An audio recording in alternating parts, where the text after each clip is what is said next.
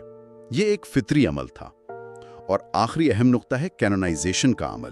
کینونائزیشن یہ کیا ہوتا ہے؟ یعنی یہ فیصلہ کہ کون کون سی کتابیں مقدس صحیفہ کا حصہ سمجھی جائیں گی اور کون سی نہیں، یہ فیصلہ خود انسانوں نے کیا۔ انسانوں نے؟ جی، مذہبی کونسلیں بیٹھیں، علماء تھے، رہنما تھے، اور یہ فیصلے اکثر کتابیں لکھے جانے کے سینکڑوں سال بعد ہوئے۔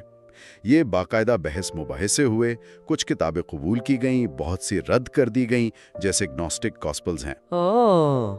تو خلاصہ یہ ہے کہ جب ان کتابوں کو خالصتاً تاریخی دستاویز کے طور پہ دیکھا جاتا ہے تو ان میں انسانی تصنیف کے تمام نشانات بہت واضح نظر آتے ہیں۔ ٹھیک ہے، یہ تو ایک بہت مضبوط کیس لگتا ہے تاریخی اور علمی بنیادوں پر، لیکن پھر وہی بات کہ اربوں لوگ آج بھی ان کتابوں کو نہ صرف مقدس مانتے ہیں بلکہ اپنی زندگی کی بنیاد سمجھتے ہیں۔ ظاہر ہے ان کا نقطہ نظر، ان کی دلیل بالکل مختلف ہوگی۔ وہ کہاں سے شروع کرتے ہیں؟ بالکل، ان کا نقطہ نظر ایک بالکل مختلف فریم ورک پر مبنی ہے۔ اس میں ایمان ایک بنیادی عنصر ہے، لیکن وہ بھی اپنی بات کو منطق اور تاریخی دلائل سے ثابت کرنے کی کوشش کرتے ہیں۔ ان کی بنیاد کیا ہے؟ ان کی بنیاد ہے الہامی تحریک کا تصور، ڈیوائن انسپریشن جیسے کہتے ہیں۔ وہ عام طور پر یہ نہیں مانتے کہ خدا نے کسی انسان کو ڈکٹیٹ کروا کے، املا کروا کے لفظ بہ لفظ کتاب لکھوائی ہے۔ اچھا، تو پھر؟ بلکہ یہ کہ خدا نے انسانی مصنفین کو الہام بخشا، ان کی رہنمائی کی۔ یعنی خدا نے ان لکھنے والوں کی اپنی شخصیت، ان کی زبان، ان کا جو ثقافتی پس منظر تھا اس کو استعمال کیا اپنا پیغام پہنچانے کے لیے؟ بالکل، ان کے نزدیک متن کا یہ جو انسانی پہلو ہے نا، یہ کوئی خامی نہیں ہے، یہ خدا کے منصوبے کا حصہ ہے تاکہ وہ انسانوں سے ان کی اپنی تاریخ اور ان کی سمجھ کے مطابق بات کر سکے۔ تو گویا متن دوہری تصنیف کا حامل ہے، بے وقت انسانی بھی اور خدائی بھی۔ بالکل صحیح، ڈوئل آتھرڈ، مکمل طور پر انسانی بھی اور مکمل طور پر خدائی بھی۔ یہ تو بڑا دلچسپ تصور ہے۔ تو پھر ان کتابوں کا مقصد کیا ہے؟ اگر یہ سائنس کی کتابیں نہیں ہیں یا تاریخ کا ریکارڈ نہیں ہے بمعنی جدید؟ ان کے نزدیک ان صحیفوں کا بنیادی مقصد ہے خدا کی ذات کے بارے میں سچائیاں ظاہر کرنا، انسان کی نجات کا راستہ بتانا اور اخلاقی زندگی گزارنے کے اصول سکھانا ہے۔ تو پھر وہ تضادات وغیرہ؟ اس لیے متن کی ادبی صنف، جانرا کو سمجھنا بہت ضروری ہے۔ کیا یہ تاریخ ہے، شاعری ہے، کوئی تمثیل ہے، قانون ہے؟ ایک ایماندار شخص کے لیے اگر اناجیل میں کسی واقعے کی تفصیل میں تھوڑا بہت فرق ہے تو وہ کہے گا یہ تضاد نہیں، یہ تو اس بات کی دلیل ہے کہ ہمارے پاس ایک ہی واقعے کے کئی آزاد گواہ ہیں جو اپنی اپنی یادداشت سے بتا رہے ہیں۔ یہ تو سچائی کو مضبوط کرتا ہے۔ ٹھیک ہے، یہ تو ہوا الہام اور مقصد۔ اس کے علاوہ وہ کون سے مثبت دلائل پیش کرتے ہیں اپنے موقف کے حق میں؟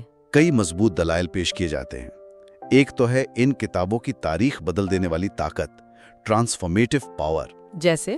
مثال کے طور پر عبرانی بائبل سے جو ایک بنیاد پرست اخلاقی توحید کا تصور نکلا، ایتھیکل مونوتھزم، اس وقت کے مشرکانہ ماحول میں یہ بالکل انقلابی بات تھی۔ جی ہاں۔ یا پھر حضرت عیسیٰ کی موت اور جی اٹھنے کے واقعات کے بعد چند ہی صدیوں میں عیسائیت کا پوری رومی سلطنت میں پھیل جانا، یہ کیسے ہوا؟ اور اسلام کا ظہور؟ بالکل، قرآن پاک کے زیر اثر وہ عرب قبائل جو صدیوں سے آپس میں لڑتے تھے، وہ متحد ہوئے اور ایک عالمی طاقت بن گئے۔ ایمانداروں کے نزدیک یہ اتنے گہرے اور غیر معمولی تاریخی واقعات ہیں کہ ان کی پوری وضاحت صرف انسانی عوامل سے نہیں ہو سکتی، کوئی نہ کوئی ما فوق الفطرت سپر نیچرل وجہ ضرور ہے۔ دوسرا، خود متن کی معجزاتی نوعیت۔ متن کی معجزاتی نوعیت؟ جی، جیسے مسلمانوں کے لیے قرآن پاک کی زبان، اس کی فصاحت و بلاغت، اس کا لسانی کمال جسے اعجاز القرآن کہتے ہیں۔ جی، اعجاز کا تصور۔ یہ عقیدہ کہ ایک امی شخص جو پڑھنا لکھنا نہیں جانتا تھا وہ ایسی بے مثال کتاب خود نہیں بنا سکتا تھا، یہ اس کے الہامی ہونے کی ایک منطقی دلیل سمجھی جاتی ہے۔ اور عیسائیوں کے لیے؟ عیسائیوں کے لیے پرانے عہد نامے اولڈ ٹیسٹمنٹ میں سینکڑوں پیشین گوئیاں ہیں جو ان کے مطابق حضرت عیسیٰ مسیح کی زندگی میں حیرت انگیز طور پر پوری ہوئی ہیں۔ اچھا۔ تو وہ کہتے ہیں کہ یہ کیسے ممکن ہے؟ یہ ثابت کرتا ہے کہ دونوں عہد ناموں کے پیچھے ایک ہی خدائی منصوبہ کام کر رہا ہے۔ اسی سے جڑی ہوئی ایک اور دلیل ہے پیشین گوئیوں کا پورا ہونا، پروفیٹک فلفلمنٹ۔ یعنی مستقبل کی باتیں بتانا جو سچ ہو گئی۔ جی، ان کتابوں میں خاص لمبی مدت کی پیشین گوئیاں ملتی ہیں، جیسے مسیحا کی آمد کے بارے میں یا کچھ قوموں کے عروج و زوال کے بارے میں، جو صدیوں بعد بالکل ویسے ہی پوری ہوئیں۔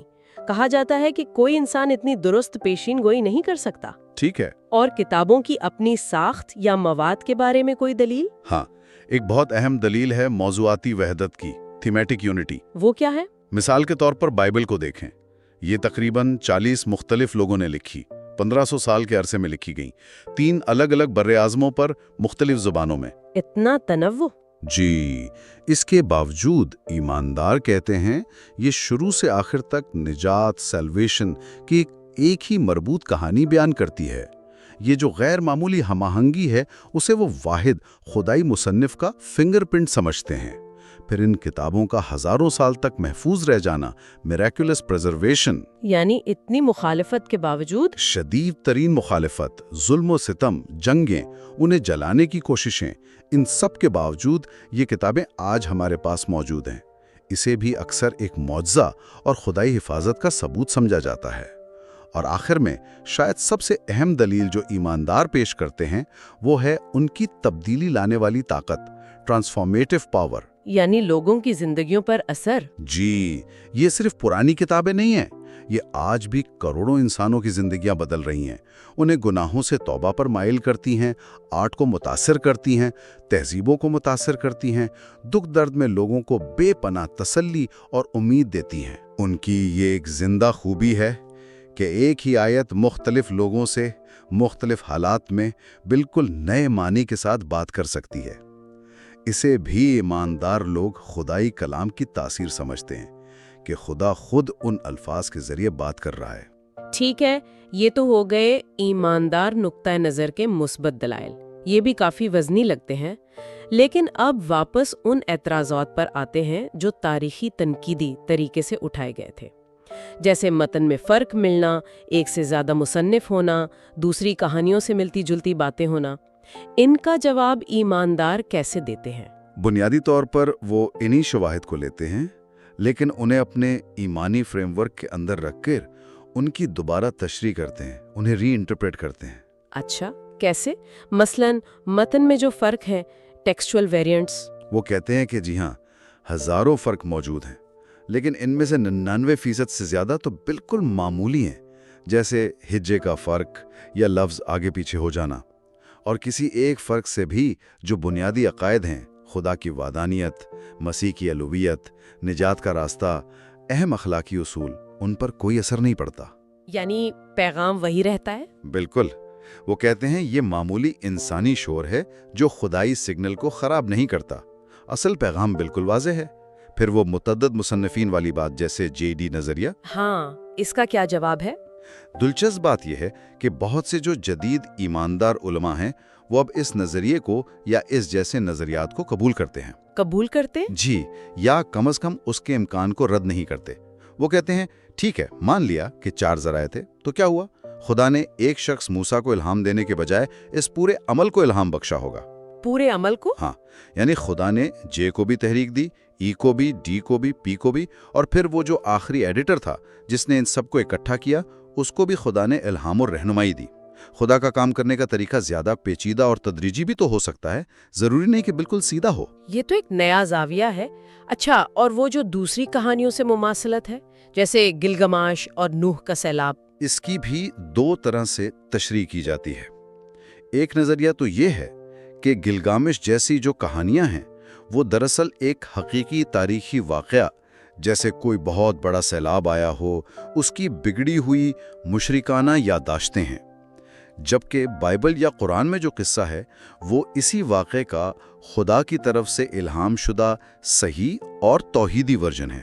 اچھا، اور دوسرا نظریہ؟ دوسرا نظریہ جو شاید آج کل زیادہ عام ہے وہ یہ ہے کہ خدا نے اپنا پیغام سمجھانے کے لیے اس ثقافت میں جو پہلے سے جانی پہچانی کہانی تھی، جیسے سیلاب کی داستان، اس کو ایک برتن کے طور پر، ایک مثال کے طور پر استعمال کیا۔ جیسے ہم محاورے یا مثالیں استعمال کرتے ہیں؟ بالکل، تاکہ وہ اس جانی پہچانی کہانی کے ذریعے اپنے فیصلے اور اپنی رحمت کے بارے میں ایک گہری مذہبی سچائی سکھا سکے۔ مقصد کہانی کی ڈیٹیل نہیں، اس سے ملنے والا سبق ہے۔ اور آخری بات تھی کینونائزیشن کی، یعنی انسانوں نے فیصلہ کیا کہ کون سی کتابیں شامل ہوں گی۔ جی، اس کا کیا جواب ہے؟ اس پر ایمانداروں کا موقف یہ ہے کہ وہ انسانی کونسلیں یہ فیصلہ نہیں کر رہی تھیں کہ کون سی کتاب الہامی ہے کون سی نہیں، بلکہ وہ صرف ان کتابوں کی پہچان اور تصدیق کر رہی تھیں جنہیں جو مذہبی کمیونٹی تھی، یہودی یا مسیحی، وہ پہلے سے ہی الہامی مانتی تھی اور استعمال کرتی آ رہی تھیں۔ یعنی وہ صرف رسمی منظوری دے رہی تھیں؟ جی، اور ان کے نزدیک یہ سارا عمل بھی روح القدس یا خدائی رہنمائی کے تحت ہی ہوا، انسان صرف اعلیٰ تھے۔ تو گویا شواہد تو وہی ہے، تاریخ وہی ہے، متن وہی ہے، لیکن ان کو دیکھنے کا چشمہ بالکل الگ ہے، ان کی تشریح بالکل مختلف ہے۔ کیا کوئی ایسی بنیاد ہے جہاں یہ دونوں فریق، یعنی جو شکی ہیں اور جو ایماندار ہیں، کم از کم حقائق کی سطح پر متفق ہو سکے؟ ہاں، کچھ بنیادی حقائق ہیں جن پر تقریباً اتفاق رائے پایا جاتا ہے، بھلے ان کی تشریح الگ الگ ہو۔ کون سے حقائق؟ پہلی مشترکہ بنیاد ہے تاریخی حقائق پر۔ یہ ایک حقیقت ہے، اس سے کوئی انکار نہیں کر سکتا کہ یہ مقدس کتابیں بہت پرانی دستاویزات ہیں۔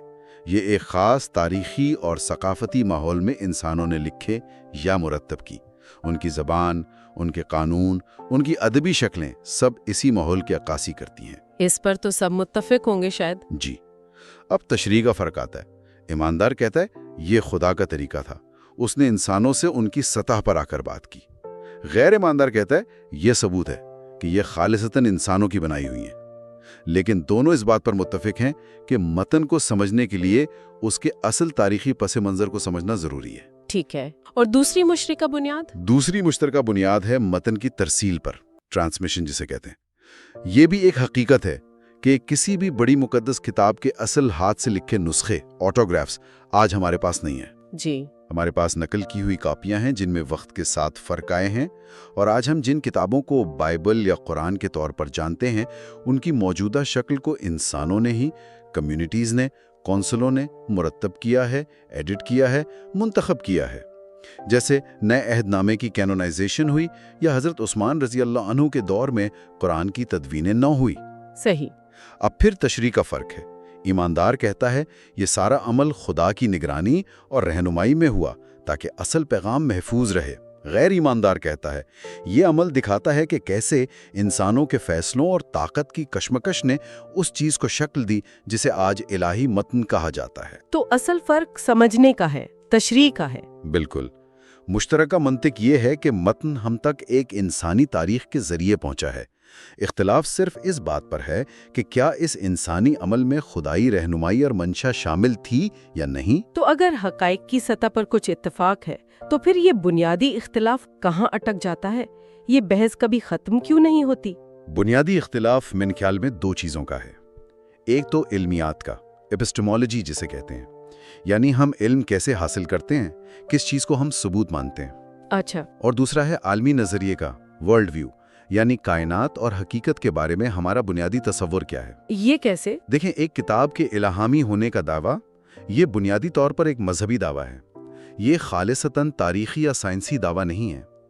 یہ دعویٰ کتاب کے ماخذ، اس کے سورس کے بارے میں ہے، اور ماخذ جو ہے وہ اپنی فطرت میں تجرباتی طور پر امپیریکلی ثابت یا رد نہیں کیا جا سکتا۔ یعنی سائنس یا تاریخ کی لیبارٹری میں ایسے ٹیسٹ نہیں کر سکتے؟ بالکل۔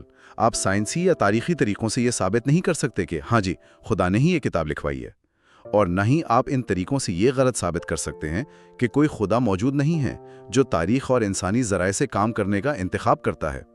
یہ ان طریقوں کی پہنچ سے باہر کی بات ہے۔ تو پھر فیصلہ کیسے ہو؟ یہیں پر وہ دو نقطے نظر سامنے آتے ہیں۔ جو شکی یا علمی نقطہ نظر ہے وہ ایک اصول استعمال کرتا ہے، اصول کفایت شاری، پرنسپل آف پارسمنی یا اوکمز ریزر۔ اوکمز ریزر وہ کیا ہے؟ وہ یہ کہتا ہے کہ اگر کسی چیز کی کئی وضاحتیں ممکن ہوں تو عام طور پر سب سے سادہ وضاحت ہی درست ہوتی ہے۔ اگر کوئی کتاب ہر لحاظ سے انسانی لکھی ہوئی لگتی ہے، اس کی زبان، اس کے تضادات، اس کی تاریخ، تو سب سے سادہ وضاحت یہی ہے کہ وہ انسانی لکھی ہوئی ہے۔ ایک اضافی مفروضہ یعنی خدا کی مداخلت کیوں مانا جائے جب اس کے بغیر وضاحت ہو رہی ہے؟ جیسے وہ کہتے ہیں کہ اگر کوئی چیز مرغی لگتی ہے، مرغی کی طرح چلتی ہے، مرغی کی طرح آواز نکالتی ہے، تو شاید وہ مرغی ہی ہے۔ بالکل بالکل یہی مثال ہے۔ جبکہ جو ایماندار کا نقطہ نظر ہے وہ خدائی وحی، ڈیوائن ریویلیشن کو اپنا نقطہ آغاز بناتا ہے۔ یعنی وہ پہلے سے مان کر چلتے ہیں؟ ان کے لیے یہ بنیادی حقیقت ہے کہ ایک خالق خدا ہے، وہ محبت کرنے والا ہے اور اس نے انسانوں سے رابطہ کیا ہے۔ یہ ان کا سٹارٹنگ پوائنٹ ہے۔ پھر وہ تمام تاریخی اور متنی شواہد کی تشریح اسی بنیادی ایمان کی روشنی میں کرتے ہیں۔ تو یہ صرف شواہد کا معاملہ نہیں ہے، بلکہ شواہد کو دیکھنے کے لیے آپ نے چشمہ کون سا لگایا ہوا ہے، اس کا معاملہ زیادہ ہے۔ تو ان تمام دلائل اور جوابی دلائل کی روشنی میں اگر ہم ایک متوازن خلاصہ پیش کرنا چاہیں جو دونوں موقف کی صحیح عکاسی کرے تو وہ کیا ہو سکتا ہے؟ خلاصہ کچھ یوں ہو سکتا ہے کہ جو لوگ الہامی کتب کو انسانی تصنیف سمجھتے ہیں، ان کی دلیل یہ ہے کہ ان کتابوں کی تاریخ، ان کی زبان، ان کے اندرونی تضادات اور بیرونی ثقافتوں سے ان کی مماثلت کا اگر گہرائی سے تجزیہ کیا جائے تو یہ اپنے وقت کی انسانی پیداوار نظر آتی ہیں، جنہیں مختلف انسانوں نے لکھا اور مرتب کیا۔ دوسری طرف جو لوگ انہیں الہامی مانتے ہیں وہ اس بات سے تو اکثر اتفاق کرتے ہیں کہ ہاں، انسانوں نے ہی انہیں ان کے تاریخی پس منظر میں لکھا اور مرتب کیا، لیکن وہ اسے ایک گہری خدائی تحریک اور رہنمائی کا نتیجہ سمجھتے ہیں۔ ان کے دلائل میں ان کتابوں کی اپنی معجزاتی نوعیت، ان کی پیشین گوئیاں، ان کی اندرونی ہم آہنگی، ان کے زبردست تاریخی اثرات اور آج بھی زندگیاں بدلنے کی طاقت شامل ہیں۔ لہٰذا اصل اختلاف شاید ان حقائق پر اتنا نہیں جو مشاہدہ کیے جا سکتے ہیں، جیسے متن میں فرق یا تاریخی پس منظر، جتنا ان حقائق کی حتمی تشریح پر ہے کہ آیا ان کتابوں کے غیر معمولی دعووں اور ان کے پائیدار اثر و رسوخ کی بہترین وضاحت ایک مافوق الفطرت خدائی ماخوذ سے ہوتی ہے یا پھر انسانی نفسیات، معاشرے اور تاریخ کے پیچیدہ عوامل سے ہی ہو جاتی ہے؟ تو یہ تو بالکل واضح ہو گیا کہ یہ سوال کہ مقدس کتب الہامی ہیں یا انسانی تصنیف، یہ کوئی سادہ سا سوال نہیں ہے جس کا جواب ہاں یا نہ میں دیا جا سکے۔ جی بالکل نہیں۔ دونوں طرف بہت مضبوط دلائل موجود ہیں جو تاریخی شواہد پر بھی مبنی ہیں، متن کے تجزیے پر بھی، لیکن آخر میں کون سے شواہد کو قبول کرنا ہے، کس کو رد کرنا ہے اور ان کی تشریح کیسے کرنی ہے، یہ بہت حد تک سننے والے کے اپنے عالمی نظریے پر منحصر کرتا ہے۔ بالکل، کہ وہ کائنات کو کیسے دیکھتا ہے، یا یہ صرف مادی ہے، فطری قوانین کے تحت چل رہی ہے، یا اس میں مافوق الفطرت یعنی خدائی عمل دخل کی گنجائش بھی ہے۔ صحیح۔ اور شاید یہ بحث ہمیں اس سے بھی بڑے سوالات پر سوچنے کی دعوت دیتی ہے کہ ہم علم کو کیسے پرکھتے ہیں، ہم تاریخ کی تشریح کیسے کرتے ہیں، ثبوت اور ایمان کے درمیان آخر رشتہ کیا ہے، خاص طور پر جب معاملہ ان قدیم متون کا ہو جو آج بھی اربوں انسانوں کے لیے زندگی اور موت کا مسئلہ ہیں۔ شاید حتمی جواب تلاش کرنے سے زیادہ اہم وہ گہرے سوالات ہیں جو یہ کتابیں خود اٹھاتی ہیں، اور وہ مکالمہ ہے جو یہ ہمارے درمیان اور شاید خود ہمارے اپنے اندر پیدا کرتی ہیں۔